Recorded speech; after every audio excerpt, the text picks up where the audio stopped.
What's up, and welcome to the Crude Oil Podcast, a weekly uncensored Edmonton Oilers podcast with your hosts, Sean and Greg.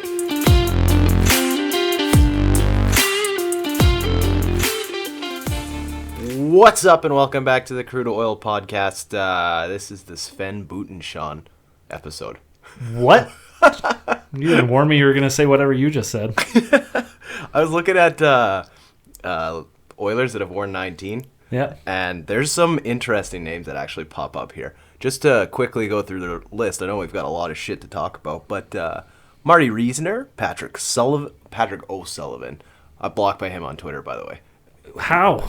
He's such a pansy. I don't know. He called Edmonton soft, and I responded something, and he was the one that blocked me. So wait, did he block you personally or the podcast account? Me personally. Okay. This is years of. It's like you're out there getting us blocked, Greg. Jeez.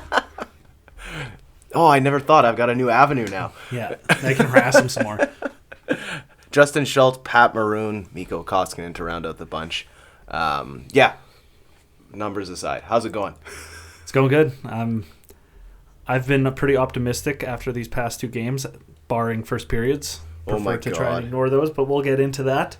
Yeah. And yeah, everything's going good. How about you? Not bad. I got to watch the game with my dad this weekend. Well, my mom was there too, but she's a Leafs fan, so she kind of counts. It was nice to just, chill out with the fam and watch the hockey game. I was ready to burn down the team after Saturday night, but I calmed down. It was probably a good thing that we had a couple 48 hours to calm down. Yeah, after the first period, I think in both games, everybody was losing their minds, and then it really calmed down and settled in.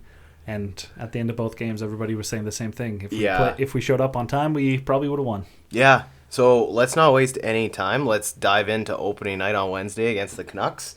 I don't know why. Maybe it's just that mentality of being in the playoffs. It's like they can't lose this game. They cannot lose it. I think we probably need to shake that mentality because I think it's part of the old Oilers mentality that every game is a must-win. And I think, to be fair, it's really, really important to get off to a good start. You don't Which we definitely did. Yeah, you don't want to be like San Jose, who's 0-4 last I checked, and I think really? Vegas, who's 3-0. Oh, my goodness. So, it's a little risky if you fall behind a team like Vegas. Let's just say, hypothetically, Vegas, Calgary, and Vancouver do really good off the hop. Then we're chasing three teams for those positions all season. So we really need to come out to a good start. I think if you look at Calgary last year too, where I think they made a lot of hay is just getting games to overtime. Yeah. I think they were in the double digits for overtime losses, but those extra points count, man. Yeah, I think I was thinking about that all last season where I really wanted them to switch to the 3-point system. I don't know, once again, if it would have made a difference, right? Because I never recalculated it. Yeah. But with that being said, it would be nice because I'm so tired of seeing the 50, 10, and 20 records. It's that should be like a 50 and 30 record because you lost 30 games just because 20 of them were in overtime. I don't see why that matters so much. Yeah, I agree there. But it was nice to get the season started off on a hot start. Did you watch any other games that on Wednesday? I watched several games every day. I would me and my roommates were just chilling watching random games, whether it was Toronto games, because it turns out I have NHL Center Ice, and I totally didn't know that. Oh, that's pretty handy. Every time there's a whistle, we just switch to another game and watched every single game. But I never watched one of the games from start to finish. I just watched some of the Toronto games. I got to watch the end when they gave up that goal in the first game in the last 18 seconds. Brutal. But that was actually the one that I was just going to talk about because I was curious if you saw the Carey Price ovation that he got. I didn't see any of that stuff. Oh man, it was so sad to see him come out because he looks like he's doing really good and his body's just kind of shutting him down, and I don't know.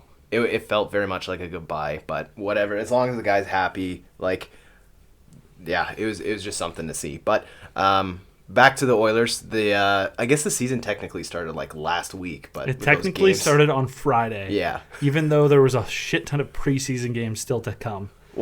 So dumb. I get why. They were overseas playing games there, and they needed time to fly back and get rid of the jet lag before they were able to play more games. But why don't they do it the same way that the NFL, I think they had a game in England or whatever. Well, like the mid-season. NFL's different, though, that they have a week between games. Yeah, that's a good point. Like, let's say they were playing in Switzerland, and then, next day you got the second half of a back-to-back in California. It'd just be nice to see if they could back end it on, like, their week off. Yeah. Well, they should have planned it out better, but if there's one thing I've seen from the schedule this season is that they didn't plan things very well, considering we only play Calgary 3 times. Only one of which is in Edmonton. It's a catastrophe. It's so bad. But, yeah, so the Oilers play the Canucks opening night. I was pretty much over the 8 o'clock start right before the puck dropped. I was like, Jesus Christ, like, it's a Wednesday. We're doing this already. Yeah, I would like to avoid as many, like, Wednesday games as possible, just because those Wednesday games are national, and that means we're probably playing after an Eastern Canadian team, which means we're going to be starting at 8 o'clock. Yeah. I'm really intrigued. We're recording this, obviously, on Monday here. We're talking about different broadcasts, but Sportsnet announced that they've got a new show that's kind of replacing the hometown hockey on Monday. Oh, I never heard that. Yeah, and their panel sounds insane. It's got David Amber, Anson Carter, Cassie Campbell, and Keith Yandel. I like the Yandel inclusion, but you lost me at Cassie Campbell. I know. I was like, there's 2 really, really good personalities there. I don't know. I don't know. I'll check it out, but I'm not going to lie. Cassie Campbell's made me tune out of things before, so we'll see how that goes. I was like getting into, not an argument, but like a discussion with my roommates where it was like the current panel, where it was like, I think it was Jennifer Botterill, and she's great. Who's the other one who's on there too sometimes? Shit. She's the one that hosts, right? Yeah. Yeah, I forget her I'm name. so bad with names. Yeah. But anyways, like, I was telling my friends, like, this is what, like, a woman announcer should be, where I cannot tell the difference on who it is because she is very informed, she's very articulate, and isn't biased. Yeah. So, like, it makes a huge difference compared to Cassie Campbell. Yeah, I'm with you there. Yeah, we've kind of danced around it. The Oilers jumped out to I don't even know how you put it into words. That was probably the worst way you could start a season. I mean, for both the Oilers and Dylan Holloway individually. Oh my good God. That was probably one of the worst ways to start the year, which was giving away the puck to Elias Pettersson and essentially giving him a breakaway. It was a 2-on-1, but I think it was Murray just took the other guy out of the equation completely, and then he just undressed Campbell. It's funny because you look at, like, Luke Robitaille, first goal, first NHL shift. Like, Dylan Holloway's never going to forget that shift. Yeah, like, what a pizza. Yeah, I felt bad for him immediately, especially because after that, he immediately got dropped down to the third line. Yeah. And, like, maybe it was just a quick, like, shock to his system to be like, hey, you can't do that, or else we're going to demote you. And I get the nerves and the jitters of getting into it, but, like, that's something they teach you in Adam. Like, don't throw pucks up the middle. But it happened. It's probably a good shock to the system. I still like, yes, he only played like 8 minutes that night, but he wasn't benched for the rest of the game and only played 2 or 3 minutes like Samorukov, for example. True. When he made mistakes in his first game. True. And then he got sent back to the minors and we never saw him again. Yeah. And now he's not even here. So I think it's a good sign that Woodcroft gave Holloway not only another chance, but didn't immediately pack his bags and send him down to Bakersfield. Very true. Yeah. Yeah, so the quick Pettersson, Miller 1-2 punch there. I was like, wow, this is not a hot start. But the I'd like to say that Campbell had no chance on either of those goals. Yeah. They're both odd man rushes, and like the Miller one, I think he should have probably saved it, but it was still like a wicked goal scorer's goal. Yeah, JT Miller's shot was unbelievable. Yeah, so like people calling for Campbell's head after that period, because later on for the second half of that period, he made like 10 fantastic saves. I thought that, like, McDavid's hat trick aside, Jack Campbell's the best player in that game. Oh, I agree. He was insane. Well, I guess Draisaitl had 4 points as well. That's also true, yeah. That's a classic Draisaitl game where, like, you. What did you say last week? Oh yeah, like it seems like he's doing nothing. You look at the scoreboard and you're like, well, how does he have 3 points? Just a quiet 4-point night. No big deal. And this time it's 4 points. Like, I was just like, yeah, Draisaitl, I think he had a good game. It was like 1 goal, 3 assists. Okay. Now I'm trying to remember where those came from. Yeah. Did well, I guess we'll get into the intermission stuff, but before we jet out of the first period, the Nurse penalty really fucking bothered me. Did you hear Anthony Stewart's comments? No, I didn't hear it. God, it was so funny. It was like we were watching the In Between Periods show, and he's like, "That's a great penalty to take." Oh my! He's like, the team, they love that stuff, and like now I guarantee they'll kill it off. And we're just sitting there like, that's not a good penalty. Yeah. What do you mean? Yeah, that's it was a bone, like it's a meathead move. The hit itself, like he got fined for it. Yeah. Which we were going to talk about. Might as well talk about it now since Sure. it's the hit. But like I like the idea behind the hit, but the execution was terrible. Yeah. Like well, the other thing a late hit, end of the period, to the head. Yeah. Terrible execution. You just want 3 things you're not supposed to do. I want Nurse to be physical, but not like that. It was unnecessary. Like he had Kane in there already. He didn't need to lay the body on him. Yeah. It's just so dumb. Yeah, the Kane hit, like I liked. I was just like, you throw there's no Finish time your left on the check, clock, but you finish that check. Yeah. Then Nurse comes in and just like ruins the moment. It's just brain dead move. Well, and then later in that game too, there was I think it was almost a breakaway or a 2-on-1 for Vancouver where somebody took like a tripping or a hooking penalty, so the guy couldn't get the shot away. And I pointed at the TV. I was like, "That's a good penalty." Yes. Like that's one you take. Yes. Yeah. Not a nothing play at the end of the period. Exactly. Yeah. Into the first intermission, did you watch Friedman's interview with Draisaitl? Yes. That was incredible, wasn't it? Yeah. Yeah. I really like that. I watched After Hours on Saturday with Draisaitl too. Oh yeah. Yeah. That was really good. Yeah. Everybody asks him the same questions at this point. They just always ask him about his ankle and his passing and his backhand and why he uses such a big stick. Just the same questions all the time. It was cool to see though the one player that he looked up to and like get to hear that story of him growing up with his dad. So that was pretty neat. So heading in, the Oilers decided to start playing hockey after I guess they let in that power play goal to start off the period. Yeah, that power play goal, that was the Kuzmenko backdoor tap in. Kulak kind of just got I'm not gonna say he got picked by a guy, but like he got caught up with another guy and just completely lost Kuzmenko in the play, and he was just there backdoor. But to be fair, it was very fast. Kuzmenko kind of came out of nowhere from the wing and just went to the back door. It was really good play by him, great pass, and once again, Campbell, no chance. He's gonna be a force in the coming years. Kuzmenko? Yeah. I will say, he was probably the best player on the ice for Vancouver that entire game. I noticed him constantly. Mm-hmm. Yeah, they're gonna love him in Vancouver. We could have left him here. That's true. But he just didn't want to be on our power play. But it goes to show why he went to Vancouver in the first place, because he wanted that top power play time. Yeah. Well, and it's going to suit him. Well, exactly. It's showing already that it's paying dividends that he chose to go there. Yeah. The constant theme through this was like the amount of penalties. I'll give it, I don't think the Oilers took 8 penalties, and I think 7 of them were legitimate bonehead penalties. Yeah, I was having a tough time arguing, and like I've said before, I don't care if we're getting 8 penalties, especially when they're blatant. But what I don't like is that Vancouver only takes like 3 penalties, right?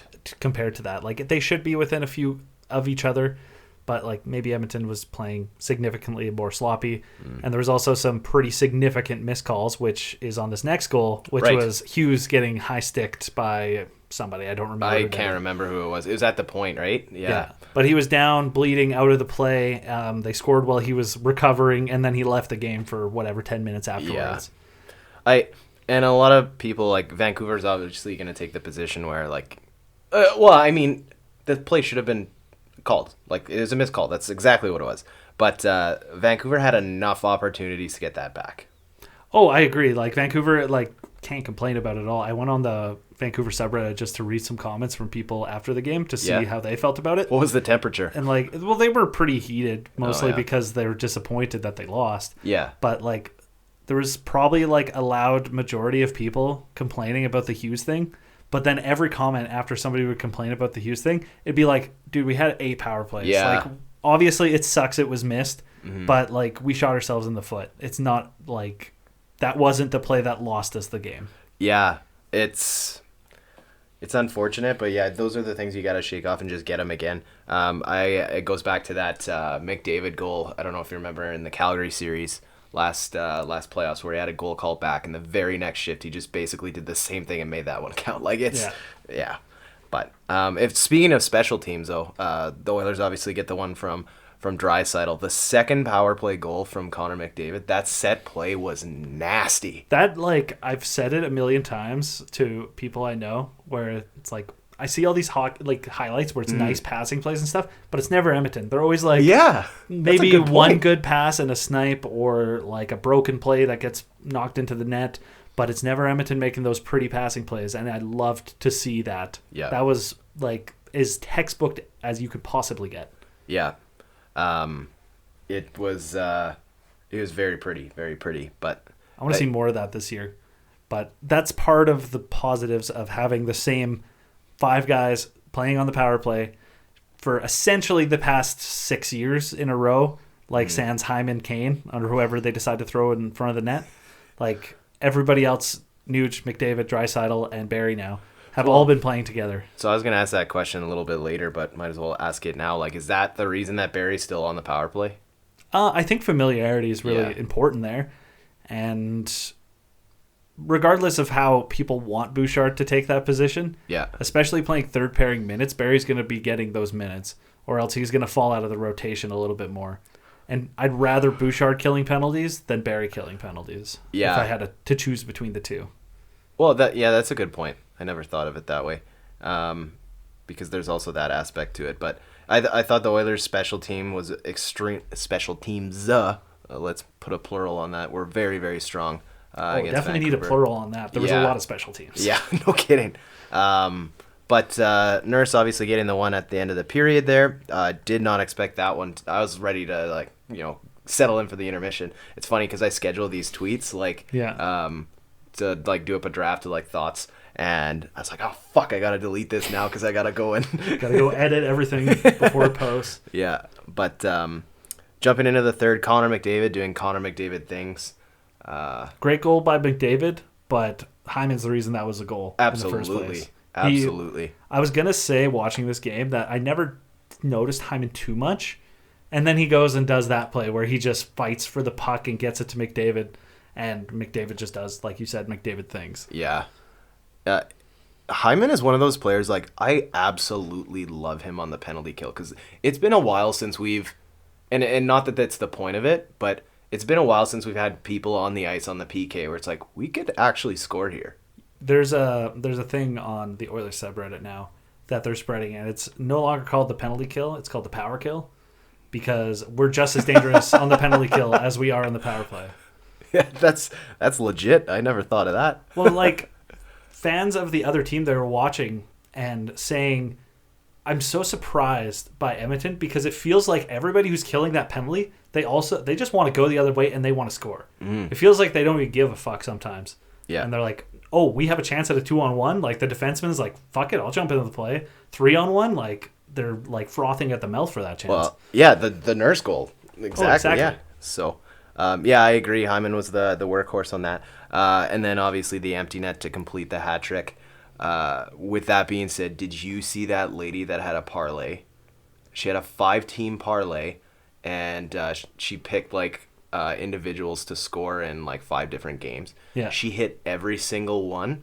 Did she pick Kane? She had Kane on her list. She bet $5. She could have won $825. Yeah. And he passed it back. I'm like, oh my god. But that being said, the actual play, that is such a heads up teammate move right there. Here's 2 things I want to say about it. Okay. One, great pass, team play. A lot of people would say Kane would never do that, leading into before he came to Edmonton. Secondly, I never want to see him do that again. That's fair. If you have a wide open shot on an empty net, you fucking take it. Have you seen? I'm sure McDavid was probably like, "What the fuck, dude?" Yeah, I agree. It reminds me of that scene out of Major League. I don't know if you've seen that movie where the pop fly goes into the outfield and the guy decides to catch it underhand, and he comes in and he's running, and the manager's like, nice play, don't ever fucking do that again. Oh, exactly. Well, it's any play like that. You see a guy do some wild play on defense or something on a 1-on-1 that works, and they're like, wow, great play, don't do that. Bury that as soon as you can. Yeah, if it has a 1% chance of working, don't keep doing it, because you're bound to fail if it keeps working. Yeah, no kidding. So, yeah, if that was a if like, say for example, McDavid missed that, goes the other way and Calgary scores, Yeah. like we wouldn't be talking about how unselfish Kane is. We'd be talking about how What an much idiot. of a fucking idiot he Yeah. is. So yeah, unselfish play. That's awesome. Also, don't do that ever again. I like that take. But it was nice. Yeah, it's nice to finish off the season with the win. Finish the season or start off? Jesus the season? Christ! I'm trying to do too many things here at once. The one thing I was gonna before we move off of this game is it looked like Connor McDavid's gonna lead the team in PIMS. I think he's on pace for like, I don't know, 400 PIMS or something. He's just going to lead every single category the Oilers have. It's nice to start this season with a W is what I was getting at. Yes. Well, I think Edmonton's been pretty good about starting the season with a W. Mm-hmm. Like, I can't remember the exact stat, but we've won probably the past 5 or 6 home openers that I can remember, or season openers, rather. I feel like we, I know the last 2 seasons, obviously, we've played Vancouver. Well, no, because we played Calgary the first game back, wasn't it? I don't Our first season back. Fuck, whatever. It's I the know, beginning we're of the pretty season. deadly. Yeah. Yeah, you can tell we do our research before these. Hey, man, we got notes, but important shit. We got to hire an intern. Yeah, we pay nothing, but I got a friend great who's exposure. unemployed. Maybe he'd be interested in being an unpaid intern until he finds a job. you can do the Googling in the middle of the episodes. Exactly. He'll be a producer. Yeah, that pretty much takes care of all my notes for the Canucks, other than the concession prices, which is something we need to talk about. Yeah, so this was trending earlier last week. I'm sure everybody and their moms talked about it at this point. Right. But concession prices, bullshit. Horseshit, yeah. I was watching the Steve Dangle podcast because they had a clip talking about it, and they had everybody like each other guessing the prices, and they were like, he's like, 2 popcorns and 2 pops. He's like, here's the most absurd thing I could possibly think of, like if like something that would blow my mind. And he's like $20. Oh my and god! It's just like not it was even like, close. Well, for the popcorn, I think it was like 25 or something. I can't remember. 2 pops and 2 popcorns is $36. Okay. So like double that almost. Well, maybe he said $30, and then they said 36, and he was Jeez. just like, that was like my bullshit guess, and it's higher than that. Yeah, it's absolutely outrageous. Oh, it's gouging out the ass, and I fucking can't handle it. The Atlanta Falcons, I believe, they basically went retro when their new they're stadium the ones was who have built. the really cheap ones. Yeah, right? they have like $2 hot dogs and shit like that. Same with the Masters. Like I know at Augusta, if you're ever lucky enough to go there, like they have like stupid cheap prices. Well, it's the same. They keep the same prices all the time. That's Yeah. kind of like the gimmick that they have going there. But I sure would like that gimmick around here. No shit. Yeah. I just don't understand how they can possibly warrant that. Like, they need to come out and explain why they're that expensive. Yeah. Because I need something, or else I'm never buying anything that's not a beer at a hockey game again. Even the beer is fucking bullshit. But if they talk about prices and like inflation and shit like that, you need to fire your supply chain team. Like, exactly. your procurement team is not working. it's like buying fucking Italian popcorn or something like that. Yeah, Don't know if that's a thing, but just outrageous. Yeah, so heading into Saturday, I was kind of curious with the Flames, like what are we gonna get? Is it gonna be kind of the craziness of last year? Is Calgary gonna be there? Kind of shove it up our hoop to start off the game, and that's exactly what they did. well, this is, like we said, Edmonton needs to show up on time. Yeah. They keep doing stupid shit. So it started with just a weak battle by the defensemen along the wall. I think it was Bouchard and Kulak, which the puck ended up going to the point. A very bouncing puck that I think went off Holloway's stick, unfortunately. Like, I'm not blaming him on that because he tried his best to tip it, and then it just trickled to the front and just got pounded into the net. Yeah. Because Campbell had no fucking clue where the puck was, and they just slid it between his legs, I believe, and nothing they could do. I think that one, I can't remember which one it was, but it was very similar to the first goal where the puck's kind of just laying there and you can't find a fucking defenseman's stick to get it out. It's just, those can't happen. Well, it felt kind of like just no effort from the defense, whether it was the lost battle on the wall that created the turnover in the first place, or the puck sitting out front and nobody's getting to it. Like, maybe you're tied up with a guy, but if you're tied up with a guy, he better be tied up too. Yeah. So, I've waited about 24 minutes into this podcast now just to get into it because I've been like, do I want to be nice? Do I want to like overblow things? The Edmonton Oilers have 2 fucking NHL defensemen on their team. And that's being like generous. I think I said all offseason that I'd rather put the money into our defense and improving our defense. Well, and it goes down to the goaltending thing. Like, everybody's jumping on Campbell, and we're going to get into the other goals and everything that happened. But you look at the last Stanley Cup winners over the past 2 decades. Like, no offense to Darcy Kemper, but he's not exactly like your A++ goaltender. But when you have a stellar defense in front of you, you can do amazing things. But yeah, like, the defense makes a huge difference. Well, look at Montreal. You have arguably one of the best goalies in the world at the time. Shit defense. What did they ever win? Well, the defense matters more than anything to me. Yeah. Just because, like, the only team I can think of in recent memory that had a pretty lackluster defense who won the cup was Pittsburgh. And that's when Letang was injured. So, like, Brian Dumoulin was their number one defenseman at the time. But that was more of an anomaly, not the new norm that you don't have to put money into your defense. You could just focus on stacking your forwards and hope for the best. Because now we're having the reverse problem where we finally have forward depth, but it doesn't matter because our defense is ass. Yeah. And small sample size, mind you. Yeah. But maybe that's why, which we'll get into after we're done talking about this game, they've called up Nima Linden now. Yes, yeah. To try and jumpstart that defense maybe a little bit. Barry Kulak, the pick on Kulak when he just like ate shit and Cadre went in and scored, I think that made it 4-1 10 minutes into the fucking game. Oh, that was the 3-1 goal. Was it 3-1? Yeah, that was the Cadre breakaway goal. Where Kulak lost the edge. Sorry, yeah. And Mangiapane scored on a 2-on-1 with Cadre after, I don't know who, I forgot to look who it was, but it was a terrible change along the boards. Defenseman jumps on the bench. The other guy gets off the bench, is like reaching with 1 foot still on the bench trying to touch the puck. It's like, who fucking changes there? Like, keep your head up and pay attention. The Oilers, like, bench management is a joke right now. I mean, to be fair, bench management is always a joke at the beginning of the year. Yeah, but you shouldn't have too many men penalties and how many goals against because of a line change. Oh, I agree. Like it's no excuse. Yeah. But it is a common occurrence for all teams usually at this point in the season. There is a coach that I used to coach with, well, the HC. If he's listening, I know he'll be laughing, but I got called on a too many men penalty, and he looked at me across the bench in front of everybody, and he's like, "Do your fucking job." And so every time I see like a too many men penalty, that just like sends shivers down my spine. So giving you some sort of PTSD about it, like, oh god. Yeah, but yeah, so 4-1. I didn't know if this was gonna be a freaking 9-6 game or what we were getting into, but yeah, I was expecting another game 1 of the playoffs last year where it was just like 5 goals Calgary, 5 goals Edmonton, another 3 goals Calgary, another 2 goals Edmonton. It was just like back and forth. But I mean, to that extent, like Campbell getting pulled, that's a team move. That is not a Campbell move. No, like it was purely to jolt the team. It wasn't Campbell's fault. Like, I think at the end of this game they had like 45 shots too, Calgary, and we had 25.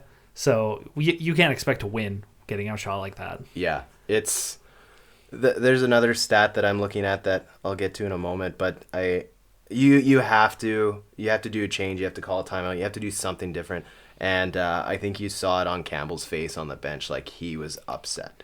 Well, like, the goalies are always going to blame themselves. Yeah, and clarifying, he was upset at himself, not the call. Like, they're always going to be upset with themselves, and they're like, I'm the last line of defense. If the puck goes past me, it's my fault regardless of what happened, because I'm there to bail people out and to do my job. Their job isn't to make sure the puck doesn't go across the line. That's mine. So of those 4 goals, because, I mean, Twitter was blowing up, like, what kind of a bum did we get in Campbell? How many do you think he realistically had a chance on? Well, let's see. We got the first one. I can't even remember who scored it. Yeah. That was Backlund. Yeah, through like 10 people and Backlund bangs it in. Yeah. I would say he probably had the best chance on that one. Because the next one was the stone slap shot that was a seeing eye shot off the post through 10 guys where nobody saw the puck. Who the fuck was in his crease? Like, he had his own defenseman's ass right in his face. Like, he can't tell. Yeah, so no chance on that one. Then we had the Cadre breakaway goal. Like, it's a breakaway. That was going to be, like, my one that I thought he could get. But. Yeah, like, a breakaway is a breakaway. You can't give up high danger chances. And then there's the 2-on-1. Mm-hmm. And personally, if it's a 2-on-1 where the pass does get across, where Cadre passed to Mangiapane on the other side of the crease, they have no chance. Mm-hmm. So at the end of the day, I think including the Vancouver game as well, if we're including that one, I'd say the JT Miller shot was probably the one he had the most chance on. Yeah. And outside of that, everything else, I would say he had a below 50% chance to save. I would agree. Yeah, I would agree with that. And you want your goalie to be saving these high danger chances and bailing out your defense once in a while. And I know I've said that in the past that, like, I think during the playoffs, people were complaining about Smith in a few games. And I was like, he didn't have a chance, but he needs to make one of them. Yeah. And you can make that argument with Campbell here that he needs to make one or two of these saves to keep the team in it. But he didn't lose the game for the team. No, I would agree with that. I think the one thing that I was thinking of too is, like, it bleeds into the poor defense that we have.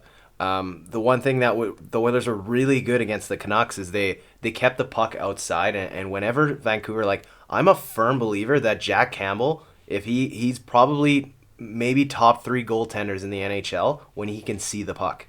Yeah, his positioning is pretty fantastic most of the time. Yeah. And as long as there's not too much traffic, which there has been on a lot of these goals, he mostly saves it beside the JT Miller one, like I talked about. But yeah, if it's not an odd man rush of some kind, 2-on-1 breakaway or like 10 people in front of him, he saves it. Mm-hmm. And generally has great rebound control from what I've seen. He reminds me so much of Curtis Joseph. So much. He's like a cat out there. Yeah. But I mean, I think we're both on the same page. Like, this is way too early to tell. And to the other flip side of the coin, I guess, Stuart Skinner was fucking phenomenal. He did kind of what Campbell didn't, which was make the big saves, the timely saves. To be fair, I think Edmonton's defense really like battened down the hatches after that, and they got the message that they needed to improve and take away some of those higher danger chances. Why the fuck does it always take 3 or 4 goals to figure that out? Well, it really shouldn't. They should have this discussion before the game starts, preferably. Yeah. And figure that out. But it feels like half the time they just come to the game sleeping. And maybe it's all these 8 p.m. starts. We'll see. Is the game tomorrow not an 8 p.m. start? It is not. I do not believe. We're at 7 o'clock tomorrow. Okay, so if they show up and they're awake, we'll see. Well, maybe they'll have a sloppy second period when 8 p.m. comes around. The one I'm nervous for, actually, is Saturday. The 2 p.m. game? 2 p.m. game. Oh, I'm going to be busy, so I can't wait to record it and then watch it afterwards. Yeah, it's... Anyways. Yeah, so the Oilers climb back in it. I think Stuart Skinner, like you were mentioning, he really gave the Oilers that chance to climb back in. Obviously, they had the CC goal early on in the game, and then McDavid and your boy Ryan McLeod. Yeah, so first the McDavid goal. Yeah. Great pass by Kane. The between the legs, no-look pass to McDavid on the back door. I don't know how McDavid ever gets that open in his life, but it's, once again, more creative goals from Edmonton's power play. Like, I don't think maybe Hyman made a pass similar to that, but it was never McDavid on the back door on that side. So that's one thing that I love about Edmonton's power play is that, like, Nuge, Draisaitl, and McDavid just rotate. The three of them are constantly rotating. So that was fantastic goal. And then the McLeod goal, all started by McLeod winning the faceoff in the offensive zone and immediately, like, crashing the net as soon as he won that faceoff. So it goes to show faceoffs very important. True. That's why I like Ryan McLeod, because he wins faceoffs. And I say that without stat checking to see if he actually had above 50% faceoff, but now I'm really hoping he does. Let's pull it up. We got the stats here. But Ryan McLeod had a 55% face-off win. Above 50%. That's all you need. Okay, can I shit on him now? Sure. Are you done? I'm going to plug my ears. Okay. There's just one thing in his game that fucking will drive me nuts. And it hasn't really cost him anything. But he loves to throw a lateral pass before hitting the blue line between the dots, and it drives me fucking nuts because 3 things can happen. You can obviously said your guy, I think Pugliarvi went offside twice because he didn't ride the line. And then you could obviously set your teammate up for a suey. And then the most obvious one is it opens up for a takeaway the other way. So I don't know. I would just like to see him maybe move that puck a little bit more north as opposed to just lateral right on the blue line. But So this is always right when he carries the puck in. So as McLeod he tends to be one of the players who carries the puck in on his line. Right. He's the puck carrier. Is that more of a sample size thing where he does it so many times that you notice when he's passing it laterally, or did it happen just that many times? I think it happened like 3. Well, he has 3 giveaways that game, and I'm pretty sure every single one of them was because of that lateral pass. Yeah. But I mean, it didn't cost them on the score sheet. Yet. But yeah, Not yet. Yes. That's the whole point of what you're trying to get at. Yeah. It's just a matter of time. It's like the low percentage chance I was talking about. Right. It's like just because it hasn't ended up in the back of your net doesn't mean it's not going to eventually. It's true, and I'm not saying that to shit on Ryan McLeod because he's had a really strong start to the season. It's just one of those things that, like, when things are going good, you still have to look at like things that could crop up. That was just the one thing that stood out for me. So ultimately, what would you want him to do in those situations? Either throw the puck in across the blue line, carry it in, or make it after the blue line. Yeah. That would be my only thing. But that was just going to be my. I'm going to keep an eye out for that next year. Game now. Yeah. The one thing I did want to talk about, and I think that it speaks to the way the team is playing. I'm fumble fucking all of my words today. It's fine. Don't worry about it. Okay. It's a Monday. Yeah. Is the giveaway takeaway stats. So I wrote these down because one thing that always stood out to me about Taylor Hall when he was here is he led the team in giveaways, but he led the team in takeaways. He was notorious for giving up the puck and getting it back. And the Oilers don't have a single player on the team that does that anymore. Like, when you look at so they had 17 giveaways against Calgary, and they took the puck back 11 times. Did I say Calgary? Against Vancouver. Okay, against Vancouver. Okay. So when we compare that to Vancouver had basically... Well, they had 10 giveaways. Yeah. So, obviously, we saw that in the results. The big thing that stands out is the Calgary game. So, in the Calgary game, the Edmonton Oilers had 19 giveaways versus 4 fucking takeaways. 4 of them. Of those 19, 8 of them come from your defense. I don't like to see the defense ones. At least with the offense giveaways, they tend to be getting choked out at the blue line, or... I don't know if it counts as a takeaway if you dump it in the other team's defense gets the puck. I'm assuming it doesn't because that happens quite often.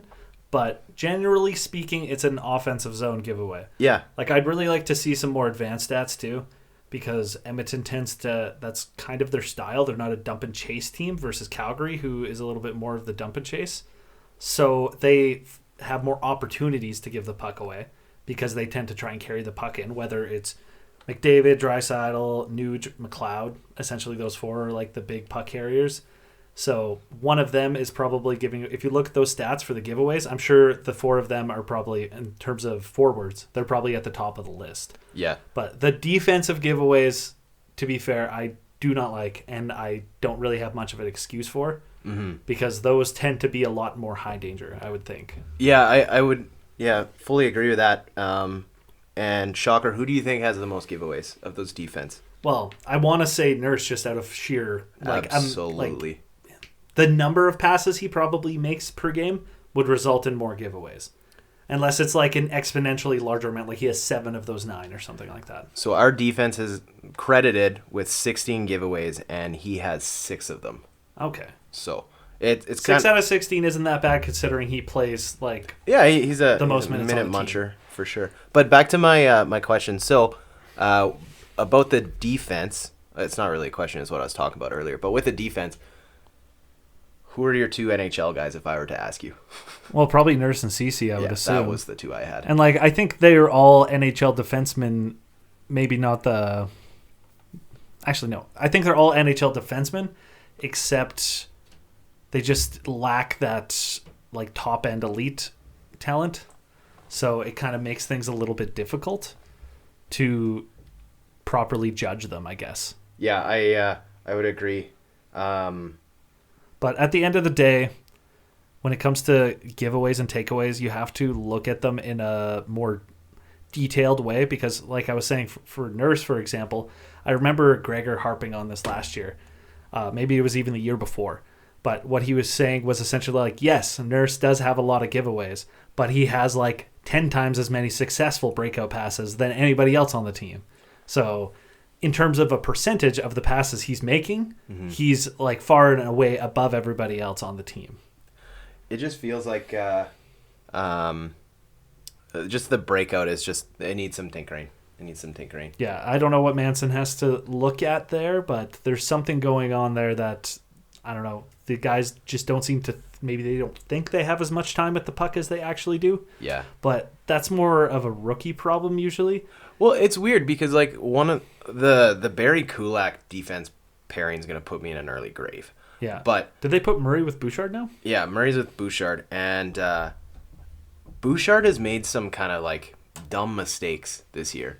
I know it's 2 games in, and it kind of wonders like maybe he should have like had a couple more, preseason games, a little bit, shake those cobwebs a little bit. But well, I don't that's know. Another thing to take into consideration as well, is we're 2 games into the year, right? And a lot of players, their timing's kind of off. Mm-hmm. Like I know, for example, McDavid in some of those preseason games, you know how he kept giving the puck away or making like blind passes to no one. Yes. And you're kind of like, what's going on? Yeah. But it's because like everyone's timing's off. So players aren't where they might usually be in like the set play or something. They're a little bit behind, things fall apart.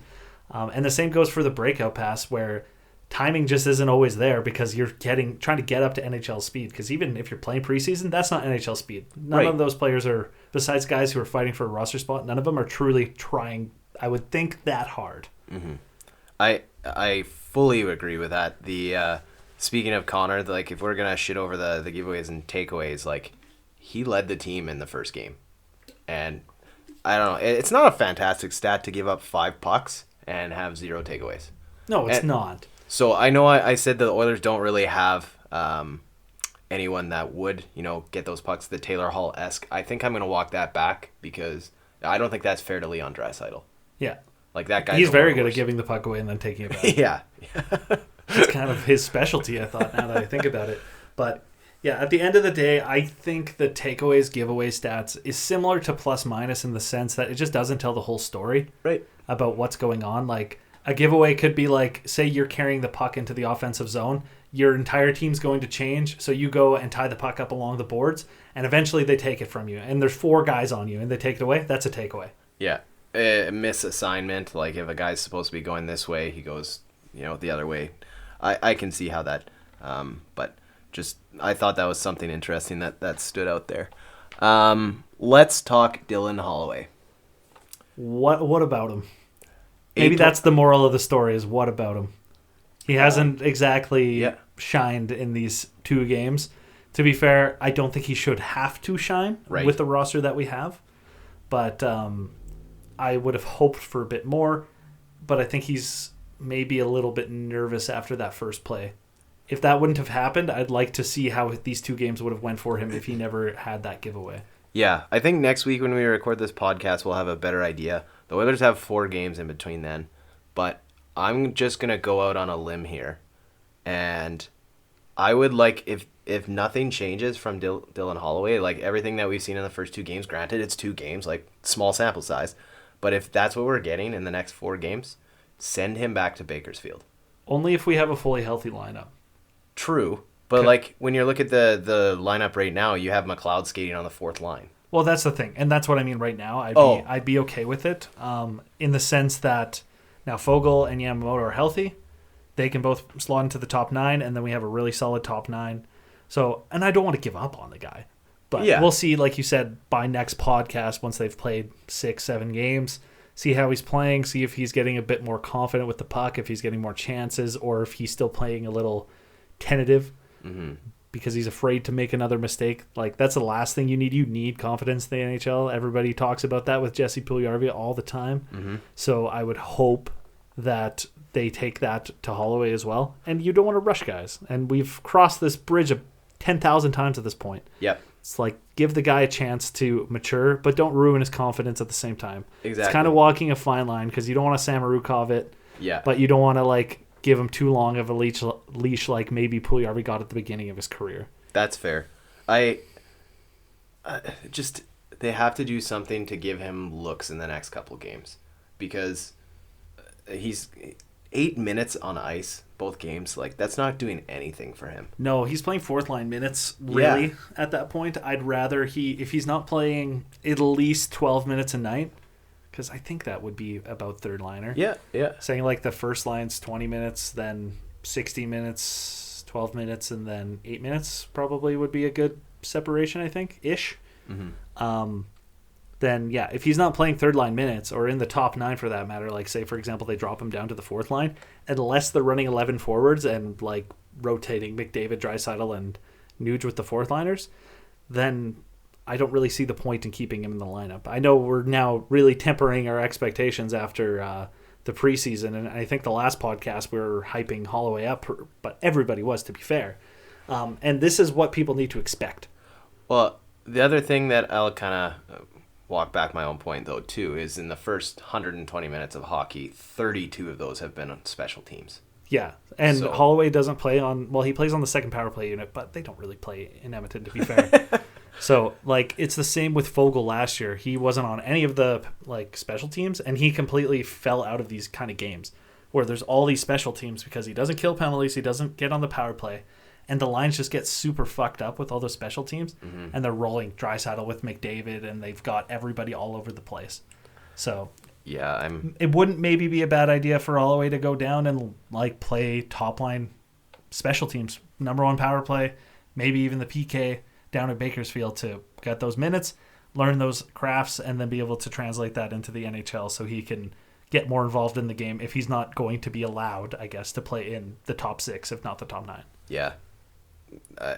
I'm fully on board there. So we'll see, I guess, what happens in the next couple days. But yeah, we've got, like you mentioned, forward depth, and I don't know, at what point does it start harming McLeod to play on the fourth line? Well, like, it didn't seem to harm him too much considering he got that goal, and plus he's like one of our top penalty killers, plays on the second unit power play as well, so he doesn't get as lost. Plus he's a center, which means he can rotate around a little bit easier. So, but I do agree, I don't want to see McLeod on the fourth line. I think it's a testament to our depth if he is on the fourth line. No kidding. Which is a good sign, but I don't know if I want it still, especially if it means that guys are only playing like 7 or 8 minutes a night. Like Derek Ryan had this issue with Tippett last year. We went over that at one point, where he was barely playing and he would suddenly get thrown on the ice. Like, there was multiple times I was like, where's Holloway? I haven't seen him in forever. And he would come onto the ice for 20 seconds and then have to change again. Yeah. It's like the blender was out at times just trying to get the lineups back together. But I was going to ask you, what did you think of Warren Fogle's game? Like, I thought he's decent. Yeah. Like, similar to, I guess, Holloway in the sense that I didn't notice him that much. But only because it's hard to notice a lot of players outside of the big ones. And I was having a couple drinks on Saturday. I did have a bunch of buddies over watching the game. So okay. I thought it made my focus fall a little bit. But please tell me about Fogle from your perspective. I thought he was probably the hardest working guy in the bottom 6 in Calgary. He was throwing his body around. Like, granted, he only had, what the hell did he have in minutes? 11 minutes. But every single time he was out there, he was throwing his body around. He was getting involved. He has 2 shots and 2 hits listed, and you can't say that for half the fucking team. And I don't know. I was just really happy to see that. He seems to have like a different fire underneath him this season. I think he knows that. He has more confidence. The pressure's on. And he's getting more minutes because now he's playing on the penalty kill. So I think that's helping him stay more involved in the game. Yeah. Good point. Yeah, I guess the just looking right now, the Edmonton Oilers posted on Twitter that they have officially called up Niemelainen and optioned Brad Malone back to Bako. So hopefully we get... I'm excited to see Niemelainen. Me too. Who comes out? Murray, probably. I don't think I'd be willing to bet that too. Unless they're wanting to play somebody on the offside, that's really the only option. I don't think they're going to take... Unless they really hated that Kulak lost an edge on that one play.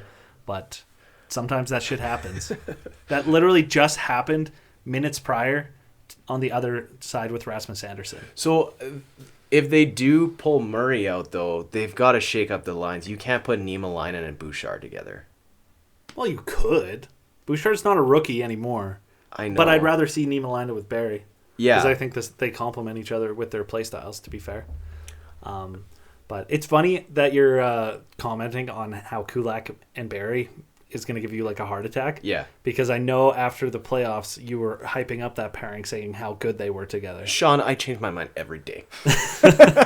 No, did I really? Yeah, you were like, they were fantastic together. Barrie was great in the playoffs. And Well, like Kulak was absolutely lights out in the Yeah. playoffs. But I don't know. This version of him is just... Well, he's got the bag now. That's true. Maybe he needs a couple more hours on the farm. Well, I think they'll figure it out. It's just that Yeah. I think timing is a huge issue in the beginning of the year, and you don't want to be like some of these teams that are calling for everybody's heads, like Vancouver, for example, Right. are ready to lose it because they keep blowing 3-goal leads or 2-goal leads or whatever Yeah, in their last 2 games. So some of these teams are just panicking. And one thing I've noticed that I want to comment on is after both of the 3-goal deficits, I was never nervous. I actually felt the exact same. We're just like, damn, down by 3. I was like, well, when's the comeback going to happen? Yeah. It's not like before, like, let's say more than 5 years ago, 7 years ago or something like that, when it would be 3-0 in the first 10 minutes, I'd just turn off the TV. Yeah. And be like, yeah, I'm not watching this today. And then you'd look at the scoreboard at the end of the game, it'd be 5-0 or something. You'd be like, okay, good thing I turned it off. Mm-hmm. But nowadays, at least they make a game of it, like the game of Calgary, where they came back within a goal, and it was a pretty exciting third period. Yeah. Yeah. Moving on. It's not... we shouldn't finish on this news, but I want to talk about the gambling shit. I want to talk about gambling too. Okay. I don't love gambling. I don't love gambling. Why was I going to say that? I don't like gambling. Hi, my name is Sean.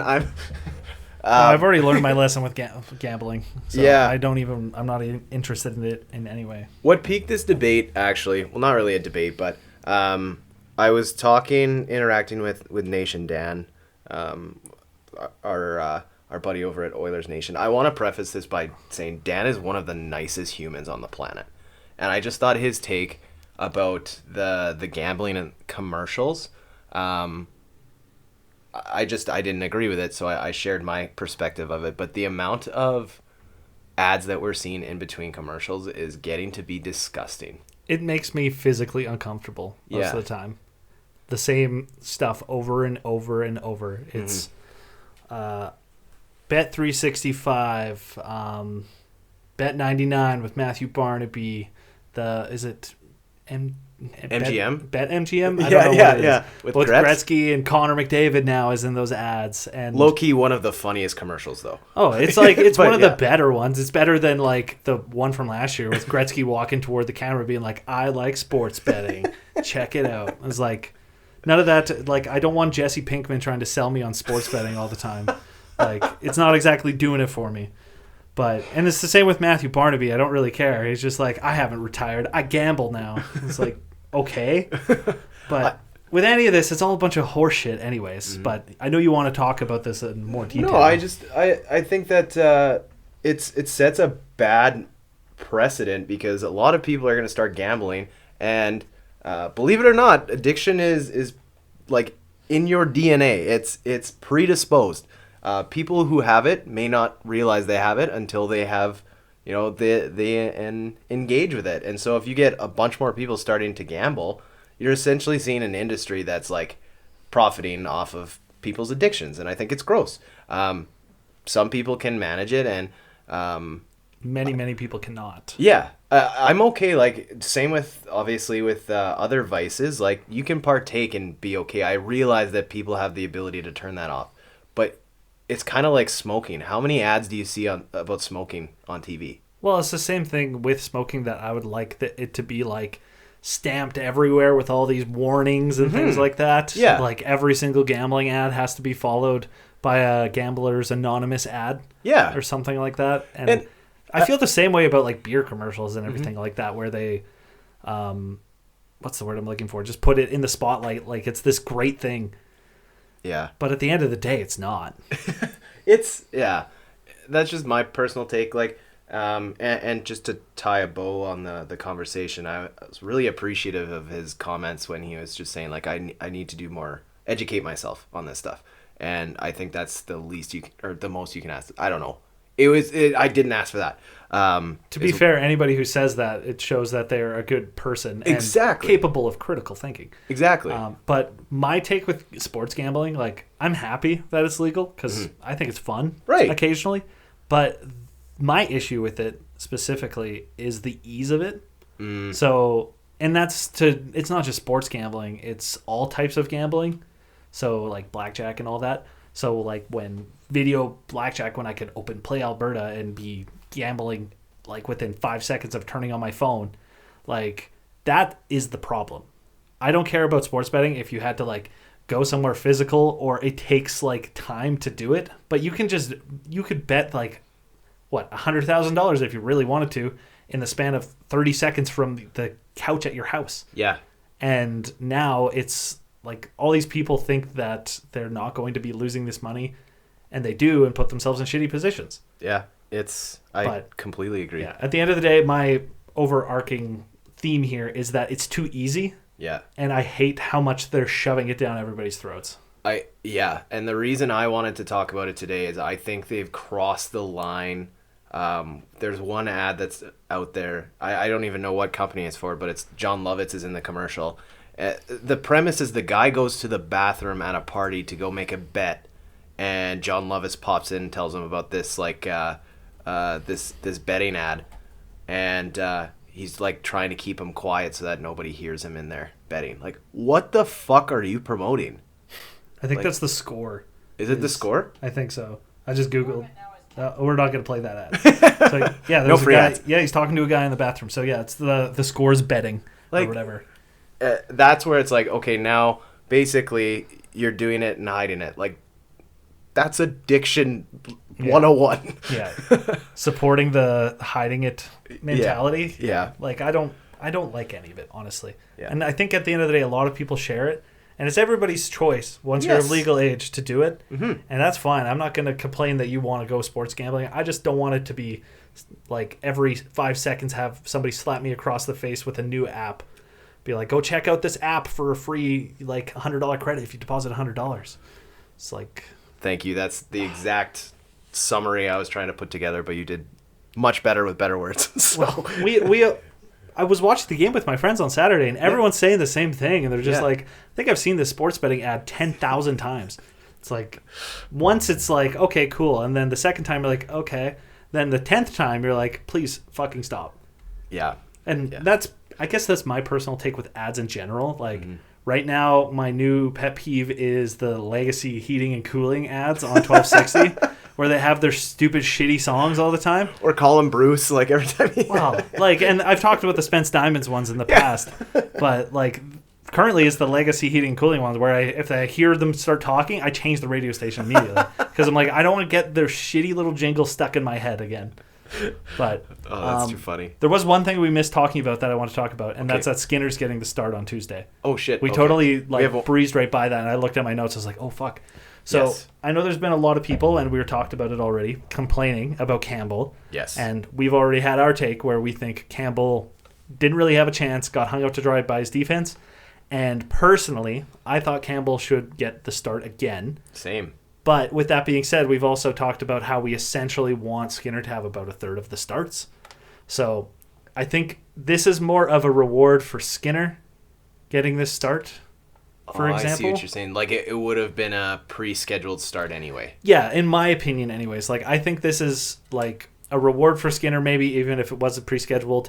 It's not a punishment for Campbell for playing badly or anything like that. Like, this is purely because Skinner played well, and I think he was going to get either this game or the next game regardless. Mm-hmm. It's the same thing with Vladar starting against Edmonton on Saturday because they have a set one a week thing, like you just said, that they're going to play. And I think it should be similar with Skinner because, one, it keeps Campbell from being overworked. Two, it lets Skinner show and grow more as a player. Well, yeah. And looking at the next 4 games, you have Buffalo, Carolina, St. Louis, and Pittsburgh. I want Skinner's confidence to start growing. Yeah. Isn't there a back-to-back in one of those? Like the last 2 games are back-to-back of that or something? No, Tuesday, Thursday, Sunday, Monday. Tuesday, Thursday, Saturday, Monday is what I meant to say. I know there's a back-to-back coming up very soon. Oh, is there? Yeah, it might even be on Tuesday or something like that. That might be it. But with that being said, like, Skinner's going to play one of those games. Like, I won't be surprised if he gets 1 in every 3 to 4 starts, somewhere in that range all the time. Yeah. And I don't care about riding the hot goalie all the time or benching the cold goalie or whichever you want to do. Yeah. I think this season, at least, Campbell's their starter, and people better not be throwing Campbell to the Wolves after 1 game. No kidding. Where he wasn't even the problem. Yeah, I would agree with that. I wonder if... Beautiful. Can people hear that? Oh, yeah. Yeah, for sure. That's coming loud and clear. This is what happens when you live off a major road. If you can't hear it, there's a fire truck going by. Yeah.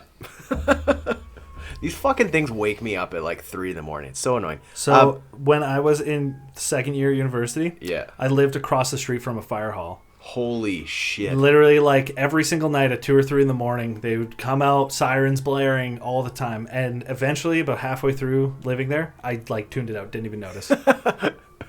How many people do you think are tuning out right now? One other thing. one last thing to finish up on here.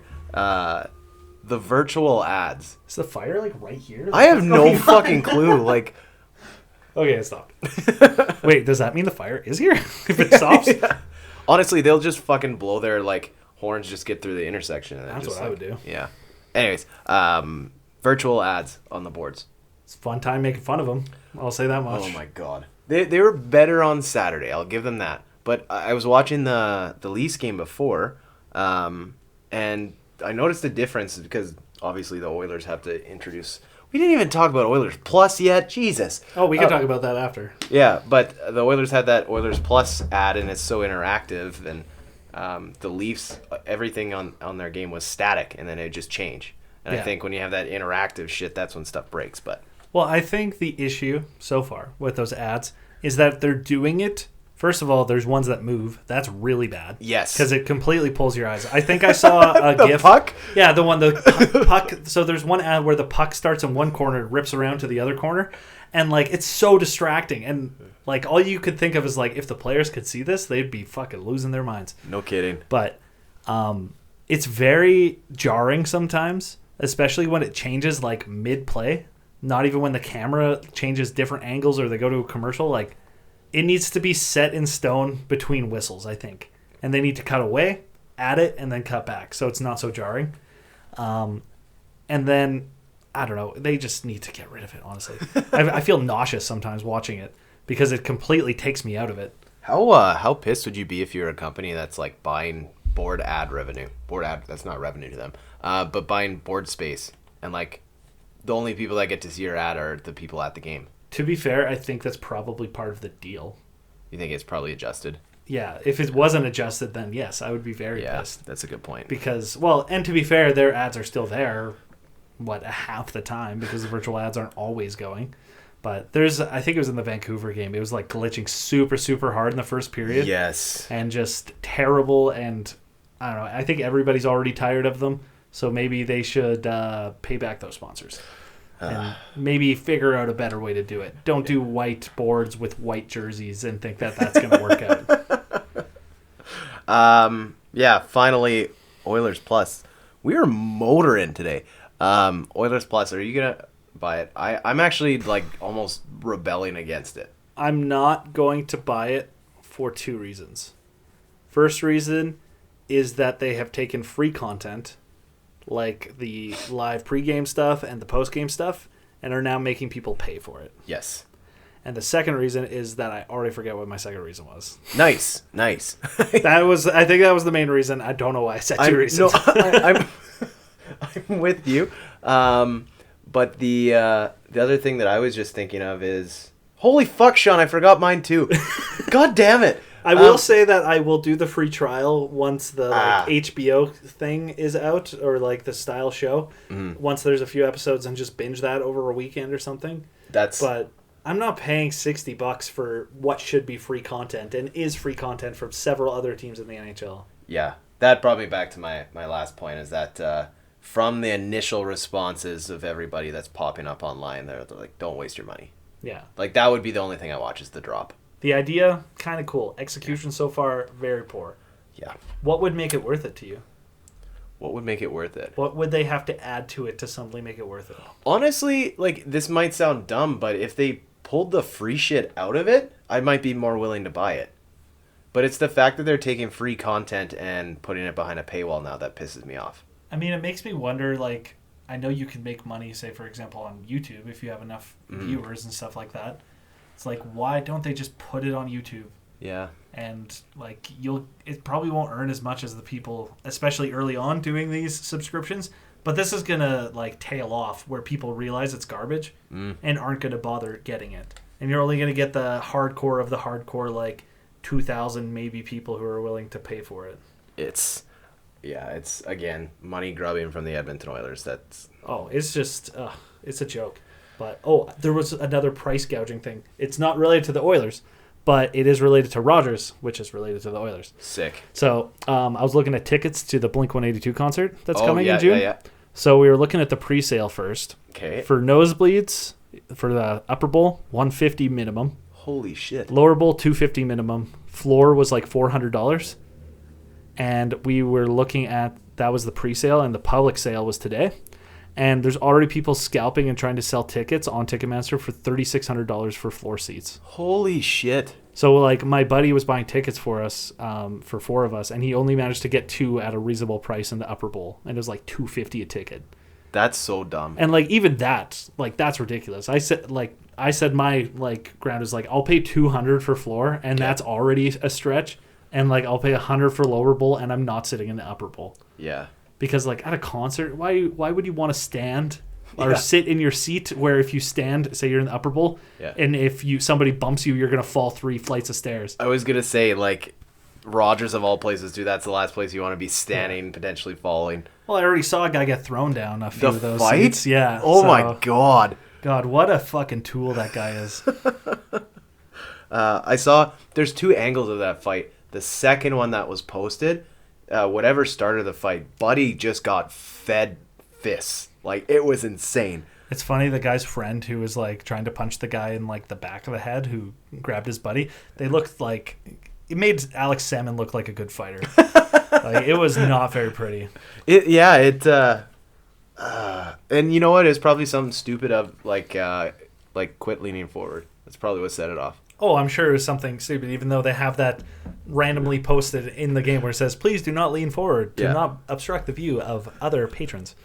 But, yeah, it's horseshit. Whoever's doing that, I'm hoping to God he gets banned for life, gets charged, and I don't know if it's being aggressive, but he should probably go to prison for a short period of time for doing that stuff if the other guy wants to press charges. Because if somebody did that to me, holy fuck, I would lose my mind. Yeah. Especially if they didn't face any serious consequences for it.